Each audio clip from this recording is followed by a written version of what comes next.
നമ്മുടെ ജീവിതത്തിൽ നാം ഓരോ കാര്യങ്ങൾ തിരഞ്ഞെടുക്കുന്നത് നമുക്ക് ലഭിക്കുന്ന പ്രതിഫലത്തിന്റെ അടിസ്ഥാനത്തിലാണ്. ജോലിയാകട്ടെ, കൃഷിയാകട്ടെ, മറ്റ് ജീവിത മാർഗങ്ങളാകട്ടെ, നാം ആഗ്രഹിക്കുന്നത് ഉയർന്ന പ്രതിഫലമാണ്. എന്നാൽ ആ ഉയർന്ന പ്രതിഫലത്തിന് നമ്മെ യോഗ്യരാക്കുന്നത് നമ്മുടെ ജീവിതത്തിലെ പ്രയത്നവും പരിശ്രമവും അതിനു വേണ്ടിയിട്ടുള്ള ഒരുക്കവുമാണ്. യേശുവിൽ പ്രിയ സഹോദരരെ, ഇന്നത്തെ സുവിശേഷത്തിൽ യേശുനാഥൻ നമ്മോട് ആവശ്യപ്പെടുന്നതും നമ്മുടെ ഹൃദയങ്ങളെ ഒരുക്കുവാനായിട്ടാണ്. കാരണം ഒരുക്കമുള്ള ഹൃദയങ്ങളിലാണ് വചനം 100 മേനിയും 60 മേനിയും 30 മേനിയും ഫലം പുറപ്പെടുവിക്കുന്നത്. കാരണം യേശുനാഥൻ വചനം വിതയ്ക്കുന്നത് നമ്മുടെ ഹൃദയങ്ങളുടെ മേന്മ നോക്കിയിട്ടല്ല, മറിച്ച് നമ്മോടുള്ള സ്നേഹത്തെ പ്രതിയാണ്. ആ സ്നേഹത്തിന് പ്രത്യുത്തരം നൽകുവാൻ നമുക്ക് സാധിക്കുന്നത് ആ വചനം നമ്മുടെ ഹൃദയത്തിലേക്ക് വരുമ്പോൾ ആ വചനത്തിനായി നമ്മെ തന്നെ എത്രമാത്രം ഒരുക്കുന്നു എന്നതിൻ്റെ അടിസ്ഥാനത്തിലാണ്. നിയമാവർത്തന പുസ്തകം 30:15 നാം വായിക്കുന്നു, ഇതാ ഞാൻ നിന്റെ മുമ്പിൽ നന്മയും തിന്മയും ജീവനും മരണവും വെച്ചിരിക്കുന്നു, നിനക്കിഷ്ടമുള്ളത് എടുത്തുകൊള്ളുക. യേശുനാഥൻ നമ്മുടെ ഹൃദയത്തിൽ വിതയ്ക്കുന്ന വചനം അത് പടർന്ന് പന്തലിക്കണമോ അതോ വാടിപ്പോകണമോ, മുള്ളുകൾക്കിടയിൽ ഞെരുങ്ങിപ്പോകണമോ, 100 മേനി ഫലം പുറപ്പെടുവിക്കണമോ എന്നെല്ലാം തീരുമാനിക്കുവാനുള്ള സ്വാതന്ത്ര്യം നമുക്കുണ്ട് എന്നൊരു സത്യം ഇന്നത്തെ സുവിശേഷം നമുക്ക് വെളിപ്പെടുത്തി നൽകുന്നു. എന്തിന് നാം നമ്മുടെ ജീവിതത്തിൽ ദൈവത്തിന്റെ വചനത്തിന് പ്രാധാന്യം നൽകണമെന്ന് ചോദിച്ചാൽ, യോഹന്നാന്റെ സുവിശേഷം 1:1 നാം വായിക്കുന്നു, വചനം ദൈവമാണ്. വീണ്ടും യോഹന്നാന്റെ സുവിശേഷം 6:63 യേശുനാഥൻ പറയുന്നു, ഞാൻ നിങ്ങളോട് പറഞ്ഞ വാക്കുകൾ ആത്മാവും ജീവനുമാണ്.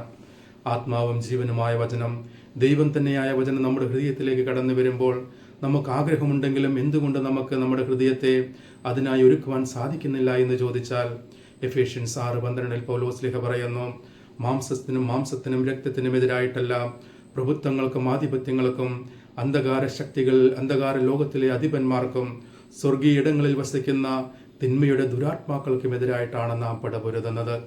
നമ്മുടെ ഹൃദയത്തിൽ ദൈവവചനം കുടികൊള്ളുവാതിരിക്കാൻ, നമ്മുടെ ഹൃദയം അതിനായി ഒരുക്കുവാതിരിക്കാൻ നമ്മുടെ ഹൃദയത്തിൽ ഒരു പൈശാചിക ശക്തി നിലനിൽക്കുന്നു എന്ന സത്യം നാം തിരിച്ചറിയണം. അതുകൊണ്ടാണ് എഫേഷ്യൻസ് 6:17 പൗലോസ് പറയുന്നത്, ദൈവവചനമാകുന്ന ആത്മാവിന്റെ വാളെടുത്ത് പടപൊരുതുവിൻ. എന്തുകൊണ്ടാണ് 5 മണിക്കൂർ ഇൻസ്റ്റഗ്രാമിൽ സ്ക്രോൾ ചെയ്യുവാൻ സാധിക്കുന്ന നമുക്ക് 5 മിനിറ്റ് ബൈബിൾ വായിക്കുന്നത് ഒരു ഭാരമായി തോന്നുന്നത് എന്ന് വെച്ചാൽ, ആ ദൈവവചനം നമ്മുടെ ഹൃദയത്തിലേക്ക് കടന്നു വരാതിരിക്കാൻ 24/7 പരിശ്രമിക്കുന്ന വ്യക്തിയാണ് പിശാച് എന്ന സത്യം നാം തിരിച്ചറിയണം. മത്തായിയുടെ സുവിശേഷം 4-ാം അധ്യായത്തിൽ യേശുനാഥൻ തനിക്കുണ്ടാകുന്ന എല്ലാ പ്രലോഭനങ്ങളെയും നേരിടുന്നത് ദൈവപുത്രൻ എന്ന സ്ഥാനം ഉപയോഗിച്ചുകൊണ്ടല്ല, മറിച്ച് ദൈവത്തിന്റെ വചനത്തിന്റെ ശക്തിയിലാണ്. അതുപോലെ തന്നെ നമ്മുടെ ജീവിതത്തിൽ പ്രലോഭനങ്ങളും പ്രതിസന്ധികളും ഉണ്ടാകുമ്പോൾ നമുക്ക് നേരിടാൻ സാധിക്കുന്നത്, വിജയിക്കുവാൻ സാധിക്കുന്നത് വചനത്തിന്റെ ശക്തിയിലാണ്. എന്നാൽ അതിനായി നമ്മുടെ ഹൃദയങ്ങളെ ഒരുക്കേണ്ടതും ആ വചനത്തെ സ്വീകരിക്കേണ്ടതും ആ വചനം ഫലപ്പുറപ്പെടുപ്പിക്കേണ്ടതും നാം ഓരോരുത്തരുടെയും കടമയാണ്, കർത്തവ്യമാണ് എന്ന സത്യം നാം മറന്നുപോകരുത്. യേശുനാഥൻ വചനം നമ്മുടെ ഹൃദയത്തിലേക്ക് കൊണ്ടുവരുമ്പോൾ, ആ വചനം സ്വീകരിക്കുമ്പോഴാണ്, ആ വചനത്തിനായി നമ്മുടെ ഹൃദയത്തെ ഒരുക്കുമ്പോഴാണ് നാം നമുക്ക് നേരിടുന്ന പ്രലോഭനങ്ങളെ മറികടക്കുവാനായിട്ട് സാധിക്കുന്നത്. വെളിപാടിന്റെ പുസ്തകം 3:20 നാം വായിക്കുന്നു, ഇതാ ഞാൻ വാതിലിൽ മുട്ടുന്നു, വാതിൽ തുറന്നു തന്നാൽ ഞാൻ നിങ്ങളോടൊത്ത് ജീവിക്കും, നിങ്ങളോടൊത്ത് വസിക്കും.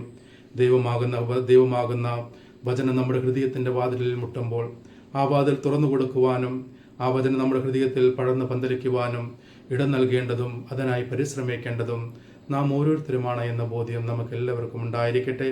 അതിനായി നമുക്ക് ആത്മാർത്ഥമായി പരിശ്രമിക്കുകയും ദൈവത്തിന്റെ വചനത്തിന് പ്രാധാന്യം കൊടുത്തുകൊണ്ട് ആ വചനം സ്വീകരിക്കുവാൻ നമ്മുടെ ഹൃദയങ്ങളെ ആത്മാർത്ഥമായി ഒരുക്കുവാനും നമുക്ക് പരിശ്രമിക്കാം.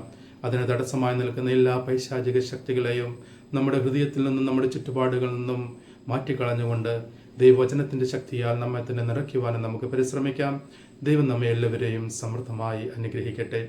നാം എല്ലാ ദിവസവും ചെയ്യുന്നത് പോലെ ഒരധ്യായം വചനം വായിച്ചുകൊണ്ട് ഈ ശുശ്രൂഷയിൽ പങ്കെടുക്കുക. രണ്ടാമതായി, ജീവിത വിശുദ്ധിയിൽ ഒരു കോംപ്രമൈസും ഇല്ലാതെ നമ്മുടെ വാക്കിലും നോക്കിലും പ്രവൃത്തിയിലും ചിന്തയിലുമെല്ലാം വിശുദ്ധി കാത്തു സൂക്ഷിക്കുക. ഇന്നേ ദിവസം വിശുദ്ധിക്കെതിരായി എൻ്റെ ജീവിതത്തിൽ ഒന്നും സംഭവിക്കുകയില്ല എന്നൊരു തീരുമാനവും നമുക്കെടുക്കാം. ഈ വചന ശുശ്രൂഷ മറ്റുള്ളവരിലേക്കും പങ്കുവെക്കാനായി നിങ്ങൾ ആത്മാർത്ഥമായി പരിശ്രമിക്കുക. ഞാൻ നിങ്ങൾക്ക് വേണ്ടി പ്രാർത്ഥിക്കുന്നു. നിങ്ങളുടെ പ്രാർത്ഥനയിൽ എന്നെയും ഓർക്കണമെന്ന് ഞാൻ ആഗ്രഹിക്കുകയും ആവശ്യപ്പെടുകയും ചെയ്യുന്നു.